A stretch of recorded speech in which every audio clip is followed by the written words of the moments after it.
আলহামদুলিল্লাহ আল্লাহর কাছে সেজন্য বিশেষ কৃতজ্ঞতা জ্ঞাপন করছি। পাশাপাশি আমরা এই ভাইদের জন্য, আপনাদের জন্য, সকলের জন্য দোয়া করছি আল্লাহ তাআলা যেন এই সকল শ্রমগুলোর, সময়গুলোর, পরিশ্রমগুলোর, রক্তগুলোর যথার্থ প্রতিদান আল্লাহ নিজ হাতে দান করেন। আল্লাহ আমিন। ইসলামের ছাত্র শিবির 5ই আগস্টের একটি বাস্তবতায় পূর্ব এবং পরবর্তী সময়ে তার কার্যক্রম এগিয়ে নিয়ে যাচ্ছে। এক্ষেত্রে আমাদের যোগ্যতার ঘাটতি থাকতে পারে, আমাদের চিন্তা সবকিছুর ঘাটতি থাকতে পারে, কিন্তু আমি আশা করি আপনাদের দোয়ার বরকতে, আল্লাহ তাআলার ইচ্ছা, আল্লাহ তাআলার একান্ত মেহেরবানিতে ছাত্র শিবির আগামী দিনে সকল বাধা বিপত্তি সবকিছু অতিক্রম করে এগিয়ে যাবে ইনশাআল্লাহ। 5ই আগস্টের পরবর্তী আমাদের জন্য অনেক চ্যালেঞ্জ তৈরি হয়েছে। আমরা চেষ্টা করে যাচ্ছি আমাদের সামর্থ্যের আলোকে। আশা করছি আল্লাহ তাআলা আমাদের সহযোগিতা করবেন ইনশাআল্লাহ।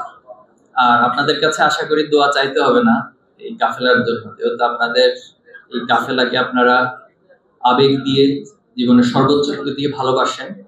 এজন্য বিশেষ যে দোয়ার মুহূর্ত রয়েছে, আমি আপনাদের কাছে সবাই অনুরোধ করবো সেই দোয়ার মুহূর্তে কাফেলাকে স্মরণ করবেন, যেন আল্লাহ তাআলা এই কাফেলা যাদের ইচ্ছা স্বপ্ন নিয়ে তৈরি হয়েছিল, যে স্বপ্ন নিয়ে কাফেলা যাত্রা শুরু করেছে, এটা যেন তার আলটিমেট লক্ষ্যে পৌঁছতে পারে। আল্লাহুম্মা আমিন।